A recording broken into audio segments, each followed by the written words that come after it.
So okay mga paps, ngayong araw pala samahan nyo akong magkabit ng kitchen pull-out basket para dito sa ilalim ng kusina namin, okay? So ito yung pinili ko, yung brand na binili ko, Prestige Stainless. So ito sabi dito, pure stainless to. So hindi to kinakalawang ha. So ito yung install ko ngayon dyan. Okay, so tingnan natin yung laman nito. So ito siya, so natin ha. Ang binili kong sukat 20 by 18 by 3. Yun yung sakto dito sa ano namin, sa drawer namin. So ba. So, ito yung ano niya, pakita ko ha. Ito yung nasa loob niya. So, yung pinaka railings niya, yan sa gilid. Yan yung mga screw yan. Tapos yung pinaka ano mismo, pinaka rack mismo. Okay, so yun yung ilalagay ko dyan. So ito yung ano ko, yung rack ko. So ang sukat dito ay 20 by 18. Okay, so yun, 20 inches yan. 20 inches, itong rack. Tapos yung wall to wall ko, 22. Tapos yung pinaka ano niya, yung ganyan yan, yung pinaka haba niya dito. Yan, 18 yan, 18 inches yan. Okay. So ito, kakabit ko yung railing sa magkabilang gilid. Dapat yan, kapag pipili kayo, may allowance palagi para magkakasya tong railings. Okay? So gagawin ko ngayon, kakabit ko na to, itong railings dito. Mga pala, dagdag ko lang, para malaman nyo kung talaga legit na stainless yan, kuha kayo ng magnet, ganyan yan. Kapag dumidikit yan, hindi yan pure stainless. Okay, so yan. So, kabit ko na muna to dito mga paps yan, kabilang gilid. So, ito yung pinaka railings niyan, yung sa gilid yan. Ito, meron naman label, tulad dito, left. So, gagawin dito, yan.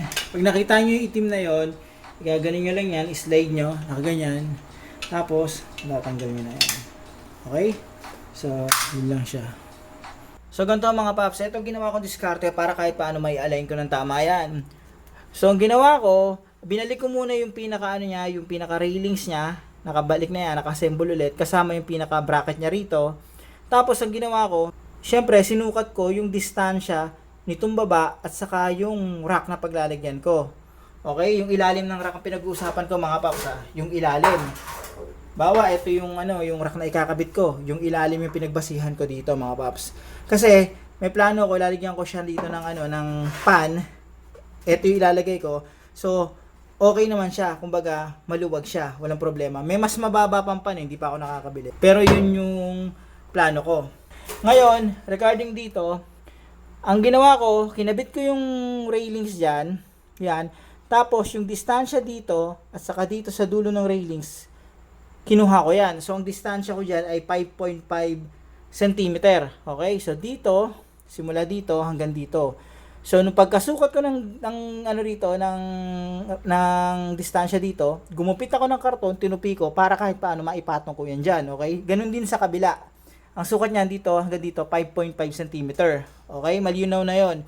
Ngayon, paano naman yung distansya dito sa pinaka pintuan namin o kaya sa pinaka dulo dito, ayan, papunta dito, okay? So ang ginawa ko, eto kasi wala namang problema sa pintuan namin Ang ginawa ko, simula dito, pakita ko simula dito sa kanton to hanggang dito, nagsukat ako ng 10 centimeters. Okay? So 10 centimeters 'yan.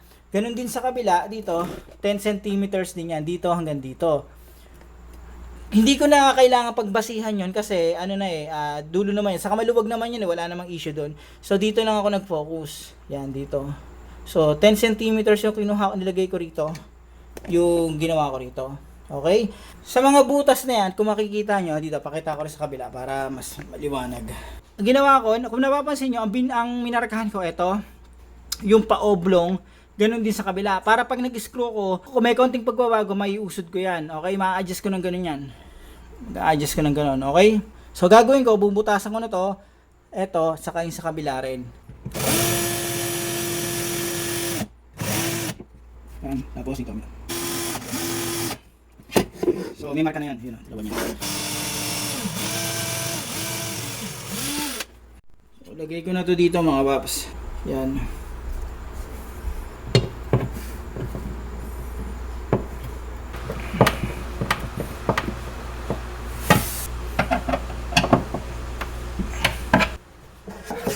may mga marka na ako dyan. Ito, saka dito. Yan. Okay, so tarahan ko na yan.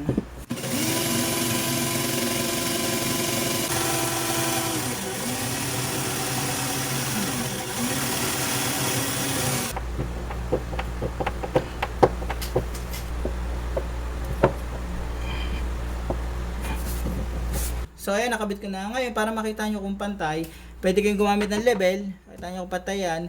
Ngayon, kapag hindi pantay sa level, pwede nyo luwagan yung dalawang yan, i-adjust nyo na lang unti-unti para mapantay. Okay? So ayan.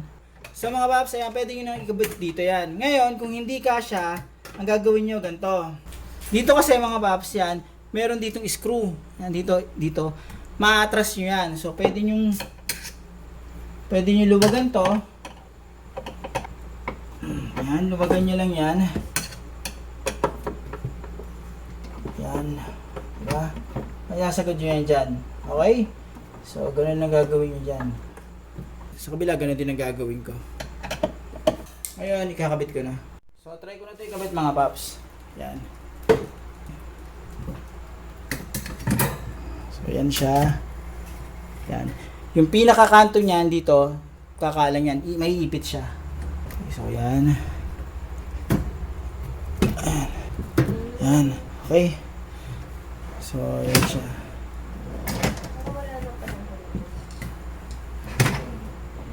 Diba? So, ganun lang siya mga paps. Paano mga paps? Hanggang dito na lang yung video ko. Sana kahit paano, itong video na to nakatulong to. In case na magkakabit kayo ng kitchen pull-out basket. Yan ito. Yan gaya nito. Okay? Paano mga paps? Maraming salamat sa inyo.